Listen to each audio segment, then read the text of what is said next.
This one is called Utando. What's the inspiration behind it? Are you in the loves? I'm in all of the loves. I'm in the love of life. And I feel like love is able to take very different shapes and forms, whether it's platonic, whether it's romantic, whether it's a love of God, whether it's a love of life. And this song is basically encapsulating that love comes in all different forms, and it celebrates that.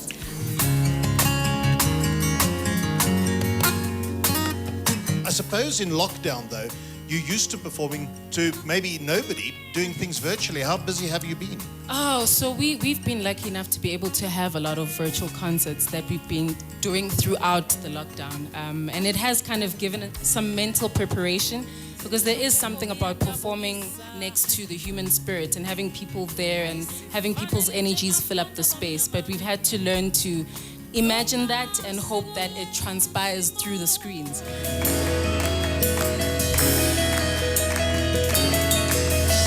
I heard Busi Mhlongo, I heard Mama Miriam Makeba, and wherever the two Mama Busi and Mama Miriam are, I tell you they're proud of you.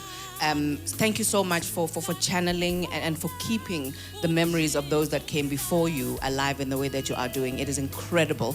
And I think I love what David referred to earlier on, saying that musicians who are also activists. Is that something that you are conscious of, or is that just who Zoe is about and her music is her vehicle to do that?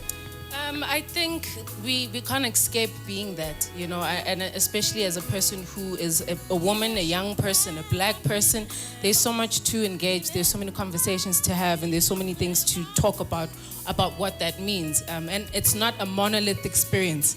So me offering my perspective, I believe, is an important part of that conversation. So I'm always honored to be in a position where I have the platform to represent whatever that is. Yeah.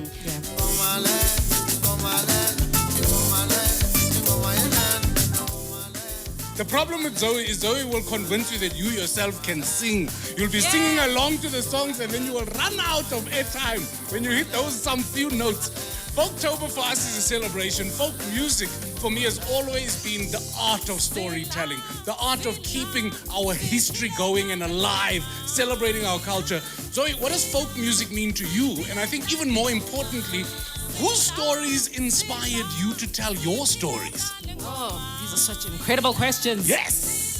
Well, I think folk music is such an important part, like you said, of telling our stories, of telling where we come from. And by us being able to have discussions about where we come from, we can really celebrate who we are now and where we're going. Amen. You know? And I feel that really that's the core of everything. For me, storytelling is reflecting people's lives back to them.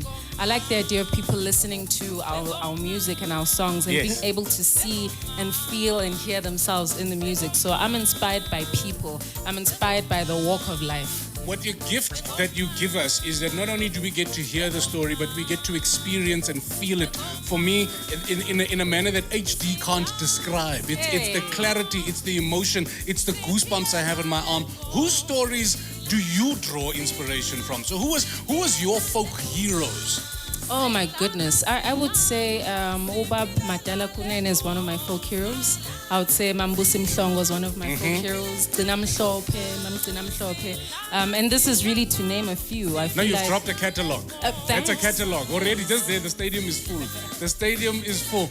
We're back with even more of this amazing band. And let me tell you, some of them dressed up, some of them are here in tracksuits. But the music, guys, the music will continue.